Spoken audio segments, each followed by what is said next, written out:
Hi guys, this is Namcraft and welcome to the Sister Starcraft English commentary. This is gonna be a very interesting kind of game, something that you would not think that you would be seeing one of the in 2024. It is gonna be a Battle.net ladder game between Dream T, Jangbi, and Flash. Of course, a quick disclaimer: I'm not 100% sure that these are the respective players.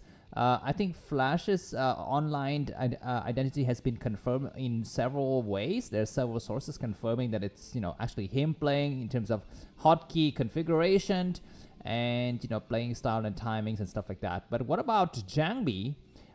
People have been saying that Jangbi has retired from Starcraft, that he's running his family business in Busan, so forth and so forth. But you know what? All of that is well said and true, but that doesn't stop the man from having a Battle.net account and having some fun from time to time, right? Because once a champion, always a champion, is something that I have kind of think about in my mind, I guess. So, anyways, yeah. So, what do we have going up into this game? Well, in terms of these two players don't have elo scores because they're not actually official players. And one more thing is that they don't have a lot of histories, but we do know the Battle.net ranking. So as of the day that or maybe the month that this game was played, because it kind of shifts very, very quickly, that Flash is ranked number 10 on Battle.net, and Jangbi is ranked number 11. So both the players are very, very, very strong. Of course, this ladder net doesn't mean anything because Hero is ranked like 43, Light is ranked like 25, and we have some girls ranking in the top 20 as well. So it's kind of not really indicative of the true strengths, but some people take laddering a little bit more serious than others. So we shall expect, okay, we have an idol probe there for a second there. I thought it's just a kind of a mistake, but no, it looks like it's gonna be a first Zelle coming out here from Jangbi. Anyways, the map I forgot to introduce is going to be Apocalypse. You can see this map here at the bottom. What is it? 4 o'clock position is going to be Flash. At the 12 o'clock position is going to be Jangbi. It's going to be yellow versus blue, the color. And maybe let me give you the elo scores. I think this doesn't matter much because none of these players are playing today in this matchup. I will give you the TvP percentage on Apocalypse. So Apocalypse has got a 47.7% win rate for Terran against Protoss. So slight advantage going to Dream T Jangbi, but not by much. By the way, if you guys have been following me and you've been watching my YouTube homepage, you will know that the banner I have on my YouTube homepage is a picture of one of the most iconic scenes in Starcraft history. And I'm very proud to say that I'm possibly the only person on this planet who keeps that moment in memory. So I'm just gonna let you go and discover it yourself. Just go to my YouTube homepage, and not my profile picture, but the banner. The banner shows a very important moment in the history of Starcraft, and I was very, very glad I was able to capture it on camera, or maybe not really camera, but screenshot. Before that moment goes away forever in everyone's brains. Anyways, what's happening here? Looks like we're gonna be having something like this core coming up. After the initial Zealot attack from Jangbi was kind of failing, he's gonna be having 3 Zealot versus a bunker with 4 Marine. I think this is enough defenses for Flash. He need to kind of hold. What are the Zealot is weak. This SCV we need to hold itself. And very unfortunate for Jangbi to not able to kill out that SCVs. He's gonna try once again. But looks like this command center is going to complete this probe. We need to do some damages though. We have some micro battles happening, so this command center completes on time. The 2 Zealot is going to do some damages inside of the main of Flash. He's start to attack now. Some Marines are getting cornered, but very good Marine micro. 1 Zealot down, the other Zealot down. 2 probes are in the action, but 1 probe has been killed. So I think overall that is not good here for Jangbi. He kills yet another Marine. But that is going to be the end of this rush. This SCV from Flash is still inside, and he's able to see some vital information. So we're going to start the attack now. We have, more Zealot created. More Zealot. Dragoon is not yet being researched. Dragoon range is not yet being researched by Jangbi. He's only making a Dragoon now. You need to kill this SCV as quickly as possible. He's got some Zealot in the front. More scouting coming out from Flash. And that SCV gets kind of stopped in the middle, but it's going to try to come back here once again. expansion going up for both the players. I think Jangbi's expansion is slightly faster because, you know, he kind of committed to that attack with 3 Zelle, which kind of severed the connection between the two bases of Flash. But for the time, it looks like everything is going to go standard. Robo coming up, of course, very, very good for Flash to scout it. He's still not yet upgrading Dragoon range in favor of Robo. A little bit of faster Robo. This is okay. What are these Zelle trying to accomplish? I don't know. I don't know what they're trying to accomplish, but it looks like Wonderlord is dead. 4 Marine is going to chase this thing down. Looks like Flash is not making any more Marines. Okay, he want to scout. He want to get inside and see, and he will see nothing. He will see nothing. He doesn't see the double factories. He lost once again another pair of Zealot. So that's a lot of Zealot loss, and you can see the supply difference is no longer there on this mini, icons. It's almost the same supply between the two players, but it looks like now Jangbi is about 25% done with his Dragoon range upgrade. He's got to go up to 3 gateway. And yeah, that is fine. That is fine to defend against the incoming attack here. Looks like Flash is researching tank siege. He's making 1 tank and he's building yet another factory as well. Do we have more armory? Yeah, we do have an armory coming up. So Flash is also thinking of a long game, not going for anything, crazily different from the normal meta here. Looks like the robotic support bay is coming up. So not expanding quickly for Jangbi. This might be a mistake. This might be a mistake. I think he's got 3 gate, which is enough. And he's going to transition into Reaver. But I would say it's going to be better to transition into the 3rd base because Flash has already done so. Yeah, and right now Flash is focusing mainly on tanks. Goliaths being made, 2 tanks, and no vultures at all. So, of course, Jangbi doesn't know this. Because when Terran kind of builds up their economy and start to move up the tech tree, they have a choice, right? To go for faster siege and more tanks, or to go for faster vultures and more vultures. So that is going to be something that Terran would think about.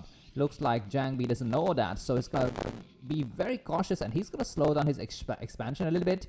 Very, very nice place for the probe to hide because the vultures are arriving. He will not see anything, or maybe that was accidental, I'm not so sure.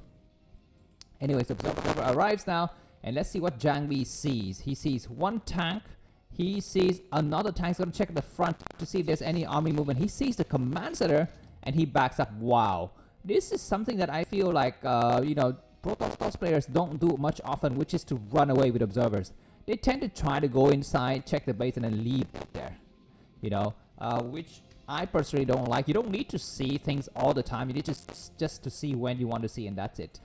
Because fewer observers means fewer shadows and fewer reavers, I'm afraid. So anyways, we're going to be having a shadow coming up. Do we have, what is it, gravitic drive? Is that what it's called? Gravitic drive. Wow, what an exotic name. Yes, we do have gravitic drive. Jangbi is checking the front. He possibly sees a turret. He's going to fly in here. What does Flash have? He's got a turret. He's got a tank waiting. And he's got a floating engineering bay. Jangbi should be arriving momentarily. Now he backs up a little bit here, and it looks like Flash is right on par with what he plans to do. It looks like this Shadow keeps all of his health, just loses a couple of shields, so not much.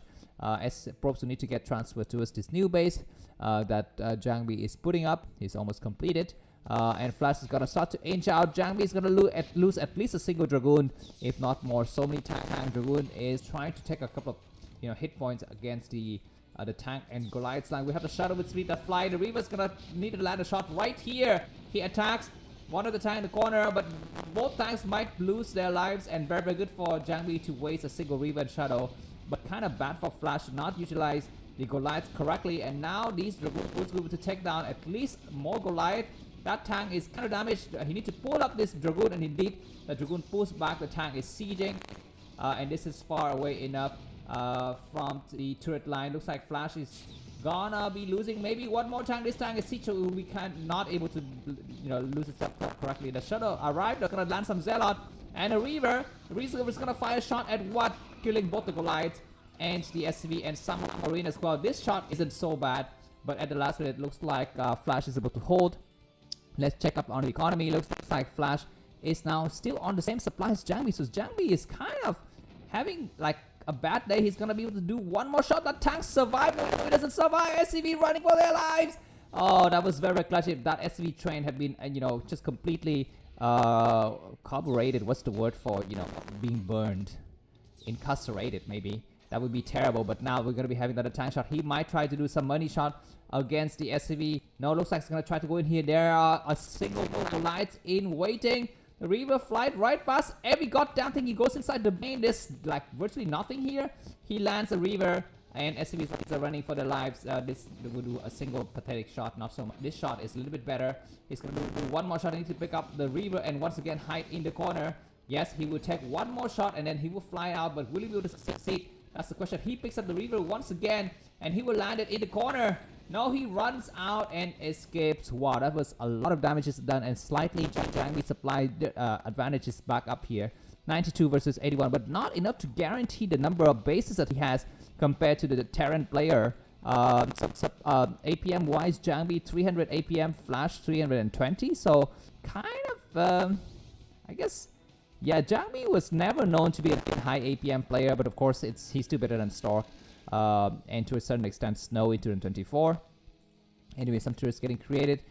During this time, some vulture harassments would be nice from Flash, but like I mentioned to you in a previous cast, Flash is not a player who's known for vulture harassments. I mean, sometimes he does vulture harassment because, as all good players, you know, you need to actually be involved in everything. You need to be well versed in every single trade, but he doesn't like to do it so often. He likes to sit around, wait for his upgrades, wait for his army to reach a critical mass, and then bam, comes out and crush everything on his path. So that is going to be, you know, what Flash is most likely we do in this game as well, and that plays into the favor of Jangbi. Remember that game on the Pathfinder or something like that with Jangbi and Flash?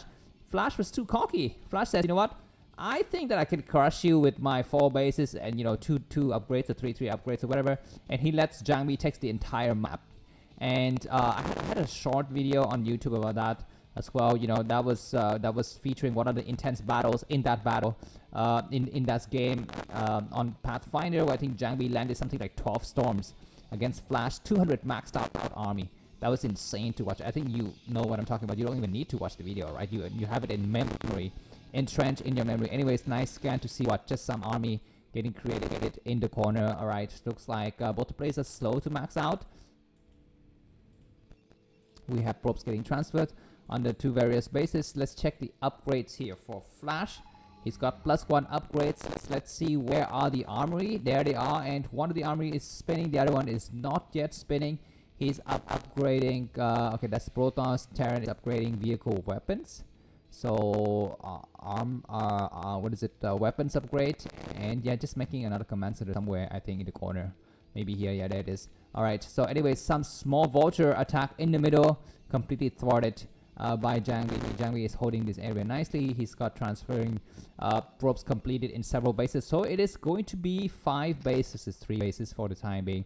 Flash will likely try to expand towards this base and take it. Dragoons cornering some of the vultures. Very, very good to cut the vultures in half. They might try to get into one of the bases to do some damage, but some of these vultures are so damaged already, so they will not be able to do that much, you know, harassment opportunity against Jangbi. Yeah, they come in here. They will see a cannon, so they would take maybe with them 3 probes max. Yeah, the probes are running for their lives, and all of the vultures died. So that was not a good investment, I think, for Flash.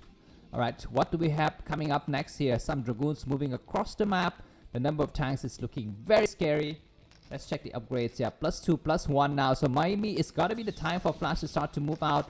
We have some tanks sieging on this high ground position. And dragoons are kind of being trapped. They need to kind of pull back, and indeed, looks like Jangbi is going to pull back. Supply-wise, Jangbi is having a 38 supply difference. He needs to expand once again before the next battle. Indeed, he's going to try to expand towards this other side, which is great, and try to hold this area. Does he have Templars? All right, Arbiters. Arbiters, yeah, this is an old build, but of course, it's still got some validity. Yes, we have a second Stargate morphing as well, which is nice. Commands that are floating, and on Apocalypse, I mean, this map is this position is always so contended by both the players. It's so much disputed over that I feel like Protoss should, kind of preemptively shut it down by having fast shuttles ready up in in position when the army start to move over here, because during this time they can fly in, do some shots, retreat, because it's so close to the Protoss army, right? Instead of flying and walking in by ground like this, just have some shuttle ready, have an observer around here, and that's gonna be better. But anyways, we have a major battle happening. This Arbiter have enough energy, I think. 139 energy, and it does a small stasis on the other side. Wow, this Protoss army is getting crushed because the upgraded tanks are so powerful. This is a signature move of Flash, and why does Jangbi persist? I don't know why he persisted, because he lost a lot of supply in that engagement. Look at the supply difference now. 30 supply difference in favor of Flash. You know what? During this battle, it would have been a lot better to try to go and harass this and slow down the advancement of Flash's army, and also think about high tempers at some point, because now it looks like Protoss has lost the steam. At least some of the probe transfer is gonna go undetected. More probes getting cornered here. Dragoons, we need to hide, wait on the high ground. Some vultures are gonna take out a couple of probes, but not all. And Flash is gonna possibly win this game. His upgraded army is so strong. Looks like 2 upgrades complete now. At least the sciences will get destroyed. Look at how slowly the army come out from the gateway. Not really enough to do this. Do we have replacement army? We do, but maybe now the APM is not so good for Flash. At least a very few Goliaths in the area, which means that these kind of hidden units can do a little bit more damage shot, but on the low ground they're just so ineffective. Anyways, this turret's gonna get created. Jangbi backs up in the corner. He needs to spam making forces out of these gateways, which I think he is doing, which is nice. This Nexus is going to burn down. More Arbiter comes out, so triple Arbiters, they're not yet destroyed. One Goliath in the corner is going to try to take down that other Arbiter, but yeah, look, double stasis means nothing. Flash 184 supply, Jangbi 333. He would take out the last Goliath, which is nice, because that means no more anti-air, right? But GG from Jangbi. Flash takes this game very convincingly. If you like the cast, buy a coffee, and see you soon. Bye-bye.